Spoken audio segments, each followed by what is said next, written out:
The building was already open. Students had been walking these hallways for hours. Classes had started. Conversations echoed. Lockers slammed shut. And yet, somewhere inside this ordinary school day, a death had already occurred. It would take hours before anyone realized it, and years before anyone agreed on what it meant.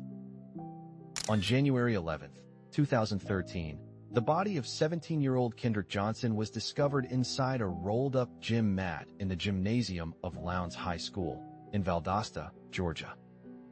He was found upside down, his feet pointed toward the ceiling, his head deep inside the narrow interior of the mat. At first glance, the scene seemed inexplicable. How does a student end up like this, in the middle of a school day, inside a piece of athletic equipment? But almost immediately, authorities believed they had an answer. To understand how quickly this explanation formed, it is necessary to understand where this happened. Valdosta is a city in southern Georgia, part of a region shaped by a long and complex history.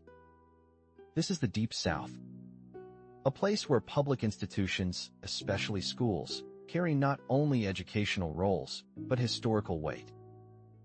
For decades, schools in this region were battlegrounds of desegregation, federal intervention, and community resistance.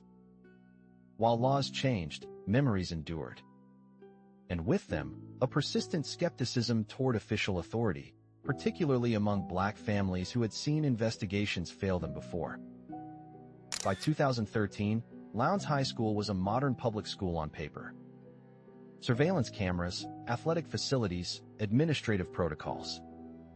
But like many institutions, its systems were imperfect. Cameras did not cover every angle. Recording depended on motion triggers. Gaps existed, though few paid attention to them before that January. Kendrick Johnson was a student here. 17 years old. An athlete. A son. On the morning of January 10th, 2013, he arrived at school like any other day. He attended classes. He interacted with peers. Nothing about the day suggested it would end in tragedy. At some point during the day, Kendrick disappeared. No alarm was raised immediately. In a busy high school, students move constantly. Absence does not always register as danger. It was not until the next day that staff noticed something unusual in the gymnasium. A rolled-up mat, typically used for wrestling practice, appeared heavier than expected. When it was unrolled, Kendrick Johnson was inside. Emergency responders arrived, but Kendrick was already dead. Local law enforcement took control of the scene. The Lowndes County Sheriff's Office began an investigation. Almost immediately, investigators focused on a specific scenario. They theorized that Kendrick had reached into the upright mat to retrieve a shoe. Students had reportedly stored shoes inside rolled mats to avoid theft. According to this theory, Kendrick lost his balance. He fell headfirst into the mat. Unable to free himself, he became trapped. And over time, he suffocated. This explanation hinged on a medical concept known as positional asphyxia.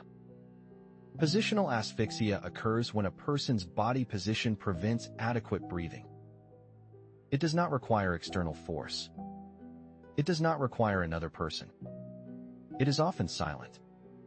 And it can be fatal. An autopsy was performed by the Georgia Bureau of Investigation.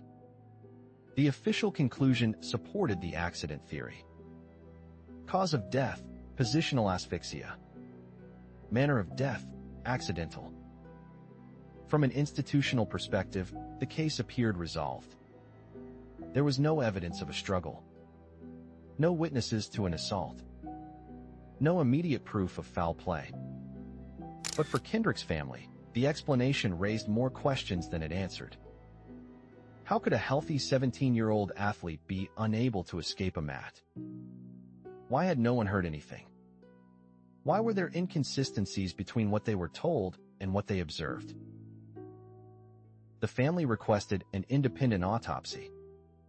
Months after Kendrick's death, his body was exhumed.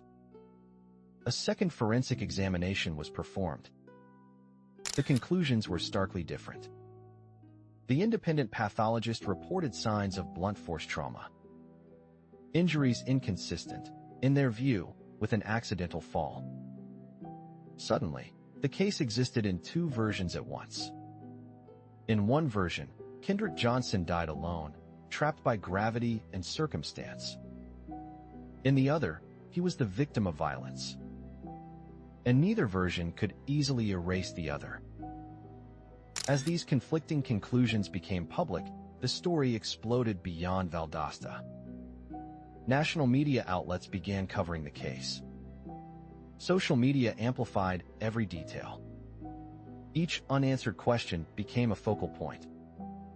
Among the most controversial issues was the condition of Kendrick's body after the autopsy.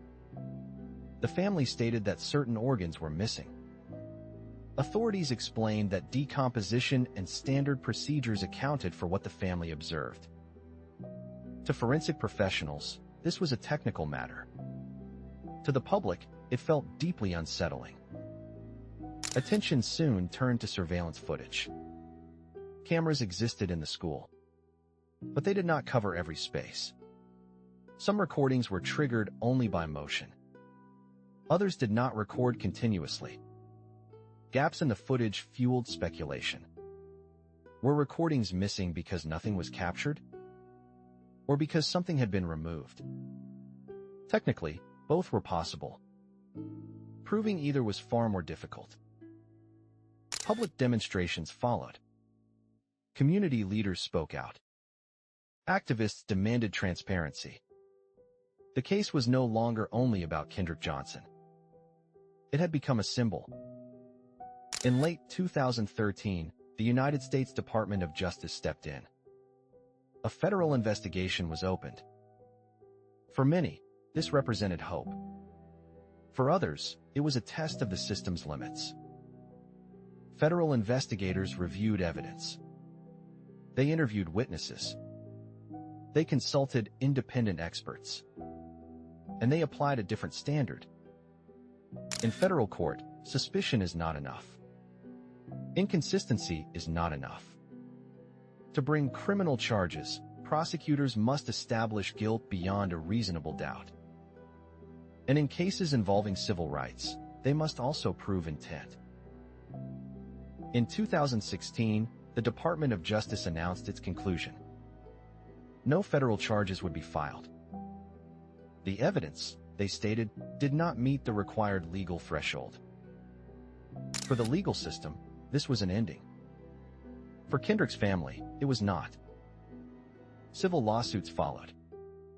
New filings. Appeals. Years passed. The case returned periodically to headlines, each time carrying the same unresolved weight. In 2021 and 2022, local authorities reaffirmed their original conclusion. They released summaries. They addressed rumors directly. They insisted there had been no cover-up. But by then, the conflict had shifted. It was no longer only about how Kendrick Johnson died. It was about who gets to decide what counts as truth. History is not only written by conclusions. It is written by doubt. By gaps between evidence and belief. By cases that refuse to settle into a single narrative. The death of Kendrick Johnson exists at the intersection of medicine, law, technology, and memory. It reveals how fragile certainty can be. How institutions rely on thresholds that families do not experience. In the end, the question is not only what happened inside a rolled-up gym mat. The deeper question is what happens when a society cannot agree on how truth is measured. Some cases close in courtrooms. Others remain open in history. This is one of them.